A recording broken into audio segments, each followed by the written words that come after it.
Among the 12 whom Jesus called and ordained were two brothers, James and John. Do you remember the nickname he gave them? Sons of Thunder. You don't get a nickname like that without an intriguing backstory. Unfortunately, the scriptures don't provide much explanation about the nickname's origin. However, we do get brief glimpses into the character of James and John. These were the same brothers who suggested calling down fire from heaven on a village in Samaria over not being invited into town. James and John were fishermen, probably a little rough around the edges, but I guess they knew a lot about the elements of nature. Certainly, they were men of action.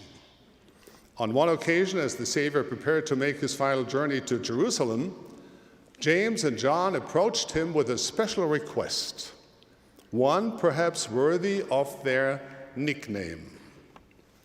"We want you to do for us whatever we ask," they said. Well, I can imagine Jesus smiling at them as he responded, "What do you want?" "Grant unto us that we may sit one on the right hand and the other on the left hand in thy glory." The Savior now challenged them to think a little more deeply about what they were asking and said, "To sit at my right hand, on my left hand, is not mine to give, but it shall be given to them for whom it is prepared." In other words, you can't get honor in the kingdom of heaven by campaigning for it, nor can you power lunch your way to eternal glory. When the other 10 apostles heard about this request from the sons of thunder, they weren't especially happy. Jesus knew his time was short, and seeing contention among those who would carry on his work must have troubled him. He talked to the 12 about the nature of power and how it affects those who seek and hold it. The people of influence in the world, he said, use their position of authority to exercise power over others.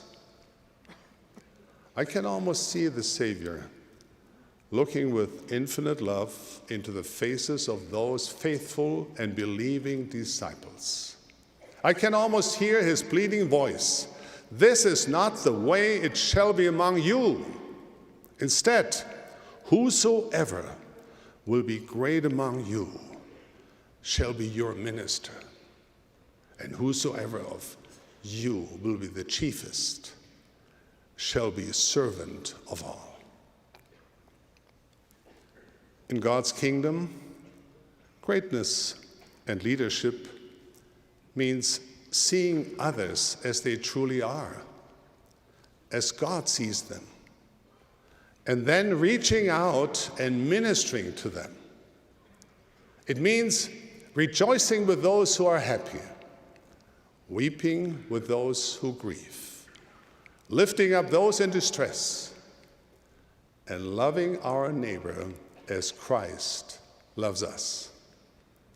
The Savior loves all of God's children, regardless of their socioeconomic circumstance, their race, religion, language, their political orientation, nationality, or any other grouping.